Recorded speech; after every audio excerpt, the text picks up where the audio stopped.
Shalom saudara, kembali kita mengikuti Abam. Ini masuk episode 999, triple 9. Mari Pak Andris kita mulai. Baik, dari wanita usia 39 tahun, cerai hidup, GSKI MAG, tinggal di Bekasi Pak. Oke. Shalom Bapak Rohaniku dan tim Abam yang saya hormati. Saya beribadah di GSKI Mall Arta Gading. Semula saya belum menjadi member dan belum mendaftar, tapi rutin tiap minggunya bersama orang tua dari atasan saya ke GSKI Rehoboth Kelapa Gading. Saya sudah rutin ibadah doa pagi. Maaf sebelumnya Pak Eras, saya mau kasih keterangan.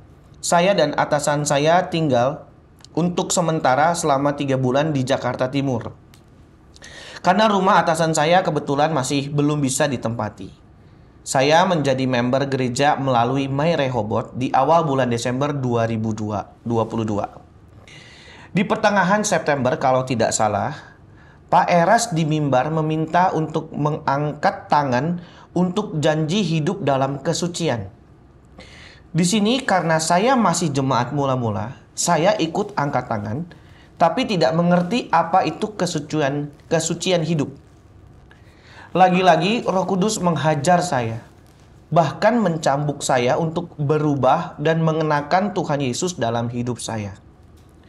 Ketika berjuang dengan harga yang harus saya bayar dengan melepaskan dosa, kesenangan diri, dan percintaan dunia, saya mulai dituntun Roh Kudus melalui Bapak Rohaniku, yaitu Pak Eras dalam doa pagi dan persekutuan di truth.id.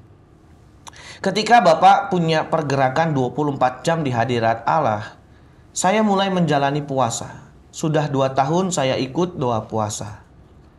Maaf sebelumnya kalau Abam ini terlalu panjang saya tulis.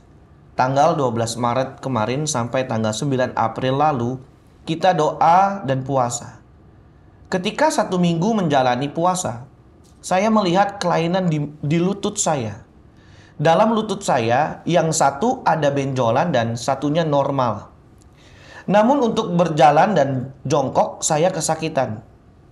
1 bulan saya menderita, dan saya hanya konsultasi kemudian mendapat rujukan untuk ke dokter spesialis. Tapi saya tidak kunjung berangkat. Tanggal 4 April 2024, saya mengikuti ibadah waski yang dipimpin Pak Eras, hambanya. Dalam doa bersama Bapak, saya sudah bilang rela dengan sakit saya. Lalu saya tetap ke gereja Rehoboth Kelapa Gading dan mengikuti Truth ID. Dalam doa pagi entah tanggal 9 atau 10, Bapak Eras mendoakan orang sakit. Saya juga ikut angkat tangan dan Bapak bilang Tuhan ganti dengan organ yang baru. Namun ada yang aneh Pak, ketika doa berkat selesai, biasanya saya kerja. Tapi rasanya saya seperti semalaman tidak tidur dan ketika bangun saya kaget memakai baju putih. Serta saya ada di sebuah tempat yang serba putih. Ada sinar di sana yang selalu mengikuti saya ke tempat yang indah, yang belum pernah ada di dunia. Tapi sinar putih itu bicara dengan suara pelan untuk saya kembali ke tempat tidur saya, Pak. Kejadian itu saya hanya simpan sampai akhirnya sekarang baru tulis di Abam. Lalu saya sadar, saya sudah di rumah kembali dan saya lihat di jam dinding sudah jam 7 pagi. Yang saya tanyakan, apa yang terjadi dengan saya Pak? Mohon pencerahannya. Terima kasih Pak Eras untuk waktunya. Semoga Bapak dan keluarga dalam lindungan Tuhan, juga tim Abam. Tuhan Yesus memberkati. Pengalaman seperti ini juga dialami bukan oleh Anda. Dari kesaksian saya sudah mendengar beberapa orang. Pertama, ini bisa merupakan penglihatan yang di dalamnya pasti ada pesan Tuhan yang khusus untuk Anda. Yang kedua, memang roh Anda itu diangkat ke suatu tempat yang tentu hanya Tuhan yang tahu. Dan salah satu ini diantaranya yang mengalami. Tapi yang penting begini, Anda orang yang dikasih Tuhan dan diperlakukan istimewa karena Anda mulai memperlakukan Tuhan istimewa. Pertanyakan kepada Tuhan, Tuhan pasti menjawab apa maksudnya. Ya, Anda berusaha untuk mengenal Tuhan dan hidup benar, dan itu merupakan langkah yang bijaksana. Selamat berjuang dan mengalami Tuhan lebih banyak lagi. Tuhan memberkati. Baik, selanjutnya dari wanita 24 tahun, ini belum menikah, non GSKI dari Tangerang. Shalom Pak Eras dan tim Abam, saya mengikuti suara kebenaran melalui truth.id sejak pandemi. Saya berterima kasih atas pelayanan yang sungguh mengubahkan hidup saya. Amin. Saya jemaat non GSKI. Meskipun demikian, saya percaya gereja manapun asal menyembah satu Tuhan, Elohim Yahweh. Dan sesuai dengan Alkitab, kita semua tetap satu perjuangan menuju langit baru, bumi baru. Amin. Saya berencana menikah dengan pasangan yang saya sudah pilih sejak lama dan bergumul dengan Tuhan. Kami berbeda gereja. Setelah lama berdiskusi dan saling berkunjung ke gereja masing-masing, diputuskan saya yang akan ikut ke gereja di mana pasangan saya bertumbuh. Namun demikian, muncul keraguan di hati saya. Gereja tersebut meminta saya baptis ulang karena baptis saya sebelumnya tidak melewati katekesasi dan dilakukan secara mendadak. Saya dibaptis saat umur 14 tahun dengan pemahaman kekristenan yang dangkal. Gereja tersebut tidak berkenan memberkati pernikahan kami karena hal tersebut dan menyarankan saya mengikuti tahapan katekesasi dan pendalaman Alkitab, kemudian dibaptis ulang. Mohon izin bertanya, apakah baptis ulang seperti itu secara teologi diperbolehkan oleh Bapak? Ini sebelumnya gereja apa ya? Nggak ada keterangan nih Pak, non GSKI saja nih Pak. Non GSKI, kalau dia pernah dibaptis baptis selam, mestinya nggak perlu lagi. Iya. Kalau dilihat dari mendadaknya, biasanya sih nggak mungkin kalau gereja Protestan mendadak Pak. Iya sih, ini orang karismatik ini. Ini bukan di CD, kata kisah, bukan baptis tapi CD. Iya. Saya kira nggak ada salahnya yuk di CD, yuk belajar firman Tuhan juga, ya, nggak masalah. Ini CD lah ya, Protestan, nggak salah. Usia masih 24 tahun, kau belajar firman. Ya, oke, teruskan. Apakah ada korelasinya dengan Yohanes 3 ayat 5, di mana ada baptisan air dan baptisan roh? Baptisan air itu baptisan lambang kematian, artinya orang yang memiliki komitmen meninggalkan manusia lama dan hidup dalam hidup yang baru. Itu komitmen individu. Baptisan roh itu pada dasarnya adalah kehidupan yang dipimpin roh. Ditenggelamkan di dalam roh. Bagaimana memiliki hidup baru di dalam pimpinan Roh Kudus untuk mencapai kesempurnaan. Itu baptisan roh. Oke? Baptisan air itu komitmen dari kita, baptisan roh itu pekerjaan Roh Kudus. Oke, teruskan. Selanjutnya, apakah betul Nikodemus dibaptis juga 2 kali dengan baptisan Yohanes dan dibaptis oleh Yesus? Tidak jelas. Tidak ada data mengenai hal ini sehingga saya tidak berani menjawabnya. Ya, oke. Cukup? Mau ditambahkan Pak Andris? Enggak Pak, cukup Pak. Oke, teruskan. Selanjutnya dari pria 32 tahun, belum menikah, dari gereja karismatik di Sumatera Utara. Ya. Bapak Erastus, Bapak rohani saya ada pertanyaan. Jika ada pasangan yang satunya cerai hidup oleh pasangan yang dulu, dan yang satu lagi cerai mati karena kematian menjemputnya. Kemudian keduanya bertemu dari perbedaan latar belakang dan dipertemukan bersama-sama, lalu dipersatukan dan keduanya diberkati. Apakah bisa menjadi kudus dan apakah bisa menjadi teladan bagi jemaat sekitar Pak? Terima kasih, Tuhan Yesus memberkati. Kita tidak bisa menjawab kalau cerai mati jelas ya nggak masalah ya. Tapi cerai hidup ini kenapa? Ya. Ada masalah apa cerai hidup ini masalahnya ya? Masalahnya apa? Ini jadi nggak bisa dijawab secara doktrinal, harus dijawab secara pastoral. Apa penyebab perceraian itu? Dan itu sangat memberikan kepada kita arahan, keputusan yang harus kita ambil. Tetapi bagaimanapun setiap pernikahan harus dilakukan dalam pimpinan dan petunjuk Roh Kudus. Coba dipertanyakan lagi apakah Tuhan berkenan atau tidak. Ya, itu saja. Oke, teruskan. Baik. Selanjutnya dari pria 48 tahun single dari GSKI MAG tinggal di Bekasi. Beliau minta namanya disebut Pak. Jadi shalom, salam sejahtera Pastor Erastus. Nama saya Adi Surya Satyawan. Kok tahu maksud dari mana? Ini ada tulisannya. Mohon nama saya disebut. Oke. Ya Pak. Umur 48 tahun di Bekasi Barat. Kemarin sore saya jatuh dari plafon rumah setinggi 2 meter lebih. Sekarang saya terbaring dengan tidak sanggup berdiri. Saya mohon doa kesembuhan. Saya rasa ini cara Tuhan memperingati saya karena kehidupan saya yang sembarangan. Saya serahkan permohonan ini dengan harapan bisa kembali ke kehidupan saya sehari-hari. Terima kasih Pastor Erastus Sabdono, Tuhan memberkati. Saudara Adi ya, Pak Adi Surya Setiawan ya. Jatuh dari platform rumah tinggi 2 meter. Wah, Pak. Tinggi loh. Tinggi Pak. Minta kesembuhan. Yang sakit apanya? Dia terbaring dengan tidak sanggup berdiri Pak. Oke, kita doakan dulu. Ya. Bapa di dalam surga, saudara kekasih kami Adi Surya Satyawan. Ya. Bapa tolong agar bisa pulih kembali dari keadaannya yang tidak bisa bangun. Bapa, kami mohon dalam nama Yesus Kristus. Dalam nama Yesus. Kami mohon, Bapa. Amin. Amin. Oke, kita sudah doakan. Tetapi tolong nanti ditelepon juga oleh tim diakonia. Apa yang bisa dibantu ya? Oke, mungkin kita punya orang yang bisa membantu untuk urut atau apa ya. Oke, teruskan.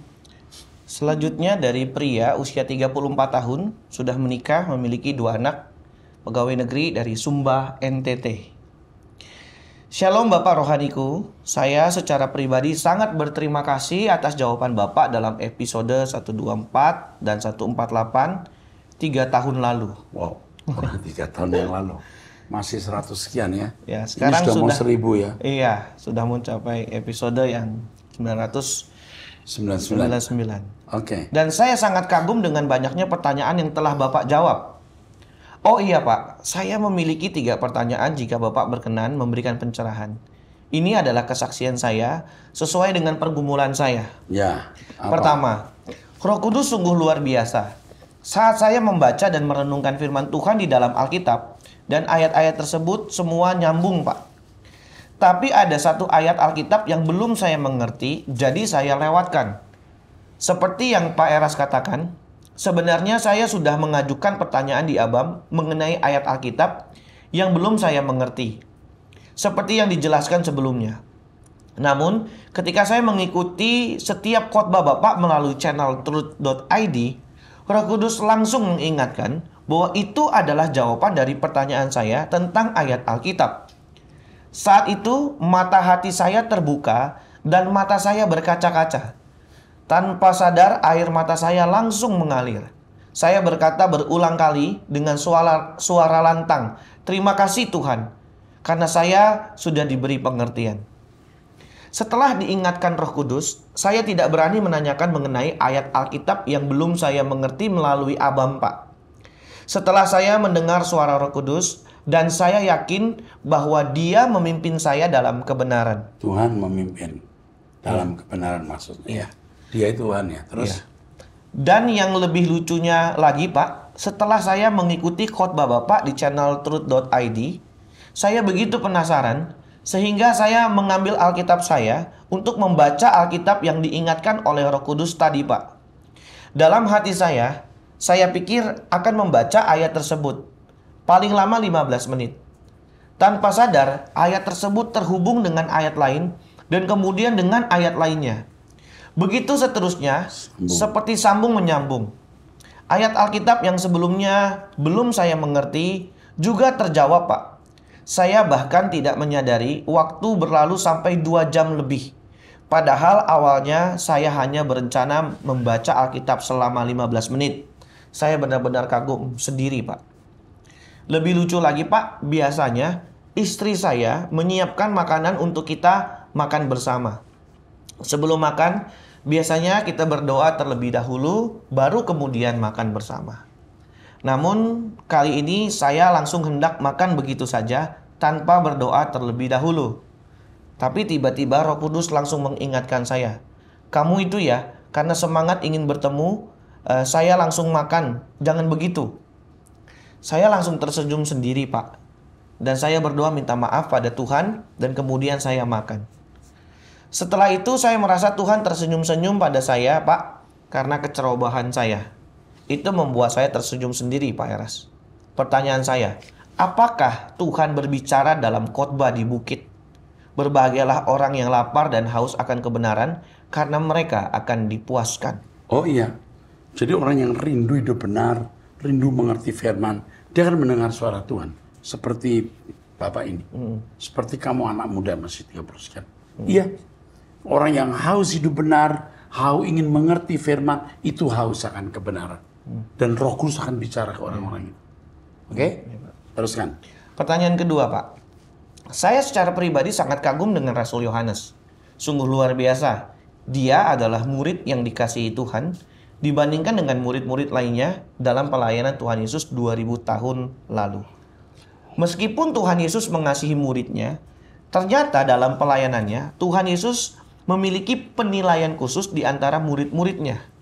Saat Tuhan Yesus ditangkap di Getsemani, murid-murid lainnya melarikan diri, dan Rasul Yohanes menjadi saksi yang setia mengikuti Tuhan dari awal hingga di Bukit Golgota.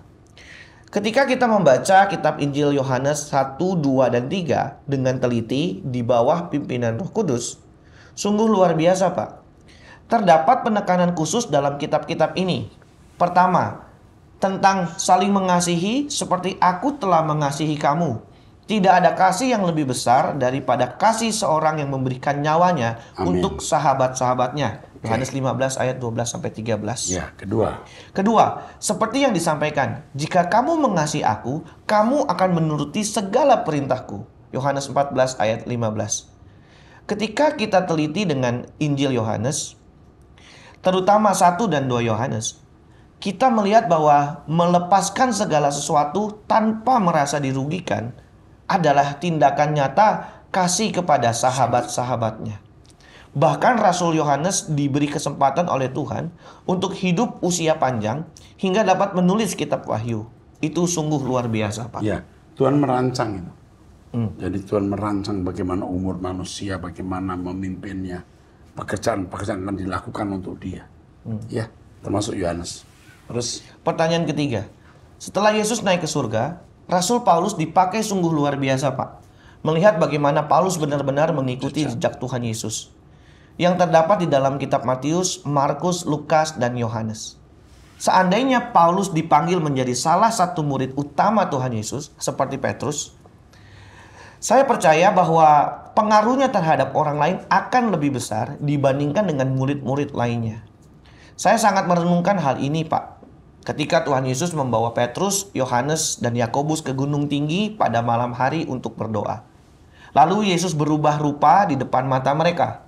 Wajahnya bersinar seperti matahari dan pakaian bercahaya putih. Tiba-tiba Musa dan Elia muncul dan berbicara. jadi setiap murid itu punya pengalaman khusus. Tetapi Tuhan tidak menulis semua pengalaman itu. Seperti Thomas yang menurut tradisi matinya digoreng di belanga panas. Petrus yang dipancung. Tidak semua tertulis. Tetapi apa yang ditulis ini sebenarnya sudah cukup dan luar biasa. Adapun kehidupan kita masing-masing pun juga luar biasa jika kita berjalan dengan Tuhan. Ya? Iya, Pak. Oke, saya kira cukup itu. Terus dan dia mengagumi Paulus ya, mengagumi Yohanes ya. Tapi murid-murid lain pun juga punya keistimewaan masing-masing. Oke, teruskan. Jika saat itu Paulus menjadi salah satu murid yang Oh iya tadi, kalau menjadi murid, Tuhan memiliki kebijakan yang menurut kita baik, belum tentu menurut Tuhan baik. Iya. Oke. Saya yakin dia akan langsung berlari ke Musa dan Elia karena pengetahuannya tentang hukum Taurat yang berkaitan dengan keduanya. Iya, seandainya dia melihat. Tetapi kan apa yang dilihat itu apakah fisik atau apa penglihatan, kita tidak tahu ya. Satu. Yang kedua, belum tentu Tuhan izinkan begitu. Ya, karena ketika Yesus berkata kita bikin, ketika muridnya berkata kita bikin 3 kemah, Yesus berkata tidak, nggak ada urusannya kamu. Oke, teruskan.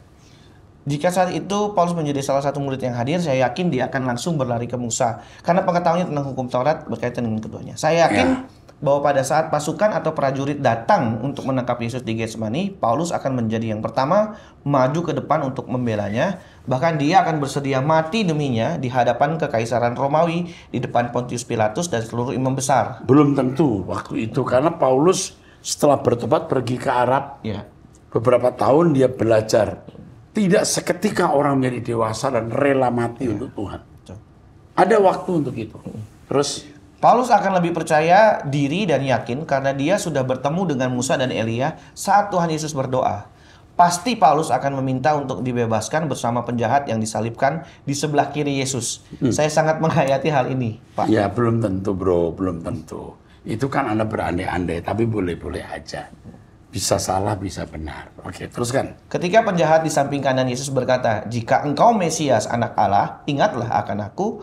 Tuhan Yesus memberikan jawaban atas pertanyaan penjahat tersebut dengan berkata, "Hari ini juga aku bersama dengan engkau di dalam Firdaus." Saya yakin sekali bahwa Paulus telah yakin bahwa Yesus adalah Mesias yang dijanjikan dalam kitab Nabi Yesaya dan hukum Musa. Ya, setelah itu tentunya ya. Iya. Setelah pertemuan dengan Tuhan, dia harus menyingkir beberapa betul. tahun. Prosesnya itu loh yang tidak mudah. Membuat Paulus meyakini dan mengimani dan mengenal Yesus itu adalah Mesias. Terus Bagaimana pandangan Bapak Pendeta Erastus Sabdono? Mohon diberikan pencerahan terhadap hasil pengalaman saya, Pak. Saya salah satu pecinta suara kebenaran sejak tahun 2017 hingga sekarang. saya sudah memberikan tanggapan tadi ya. Saya kira tanggapan itu cukup ya. Paulus seandainya melihat Yesus dan Elia dan Musa, dia akan lari, belum tentu juga diizinkan Tuhan. Gitu ya. Oke. Saya Apalagi, sangat ingin bergabung. Ntar lagi, apa ada pertanyaan lain? Oh enggak, Pak. Udah itu ya. Terus saya ingin Sangat ingin bergabung dengan Jemaat GSKI melalui online. Oke. Apakah Bapak bisa memberikan informasi dengan cara bergabung? akan diberi informasi. My Rehoboth, ya. Oke, teruskan. Baik. Mantap. Selanjutnya dari wanita usia 40 tahun memiliki satu anak usia 5 tahun. Shalom Pak Gembala, Salam. Bapak Erastus teladan rohani kami. Terima kasih. Saya sudah beberapa kali bertanya di Abam, Pak. Terakhir saya menghadapi masalah saya di gereja. Bapak menyarankan agar saya tetap melayani di gereja tersebut. Namun pendeta saya di gereja ini sangat terang-terangan menentang ajaran Bapak. Hal ini membuat saya merasa sangat tidak nyaman, Pak. Karena saya sudah terbiasa dengan ajaran Bapak sejak lama. Iya, dia pastinya mendengar hoax. Video yang dipotong-potong itu, dia tidak melihat keseluruhan ajaran saya. Lalu mudah saja bilang saya sesat. Kasihan ya. Teruskan. Saya rasa sudah lebih dari 10 tahun saya mengikuti khotbah Bapak dari YouTube. Dan sampai sekarang saya sangat bergantung pada ajaran Bapak Eras. Tiada hari tanpa khotbah-khotbah Bapak. Amin. Saya tidak pernah merasa puas dengan khotbah para pendeta-pendeta lain. Meskipun banyak yang tersedia di YouTube. Apalagi jika dibandingkan dengan apa yang Bapak ajarkan. Hati saya tidak nyaman mendengarnya. Saya merasa khotbah Bapak seperti kebutuhan saya setiap hari, Pak. Saya merasa kosong apabila suatu hari tidak mendengar ajaran Bapak. Saya selalu memutar khotbah Bapak melalui speaker Bluetooth saat bekerja agar tetap dapat mendengarkan dengan jelas. Masalahnya sekarang, Pak, saya sudah mengundurkan diri dari pelayanan. Saya tidak bisa mengalir bersama gereja tersebut karena ajarannya sangat bertentangan dengan apa yang diajarkan oleh Pak Erastus. Ya, bertentangan dengan apa yang saya ajarkan nggak terlalu masalah. Tapi kalau bertentangan dengan Alkitab, itu yang bermasalah. Dan yang menurut saya apa yang saya ajarkan itu Alkitab ya. Kalau sampai bertentangan, ada yang nggak beres. Terus, Saya merasa tidak nyaman setiap kali pendeta kami berbicara. Banyak keputusan gereja yang bertentangan dengan nurani saya. ya nggak usah bicara mengenai saya. Kalau dia sampai menyalahkan saya, ada yang salah dalam hidup orang itu. Kalau dia tanya, kalau dia dipimpin Roh Kudus, dia tahu roh apa yang ada pada saya. Itu. Teruskan. Saat saya pelayanan menjadi worship leader, saya tidak bisa menikmati musik di gereja itu. Bagi saya, suasana sangat riuh dan hampir tidak bisa fokus dalam menyembah. Ya, tapi kalau di gereja orang ini ada tulisannya. Justru itu yang asik. Nggak tertib padahal. Oke, terus. Suatu hari saya menghadiri ibadah di satu gereja karismatik. Oh. Dan merasa sangat nyaman dengan ajaran dan suasana di sana. Namun, saya belum resmi keluar dari bagian gereja lama saya. Saya hanya berhenti melayani dan izin untuk beberapa minggu tidak hadir di gereja. Masalahnya, Pak, di desa tempat saya tinggal tidak ada tanah wakaf, Pak. Terus? Tanah wakaf hanya dimiliki oleh gereja-gereja tertentu saja. Jadi, untuk di luar komunitas gereja tidak ada. Saya bingung, Pak, jika suatu saat nanti kami dipanggil Tuhan, di mana kami akan dikuburkan? Tinggalnya di mana ini? Ini tidak disebutkan, Pak, tempatnya. Kalau My Rehoboth menjadi anggota gereja My Rehoboth, gereja kan berusaha untuk melayani.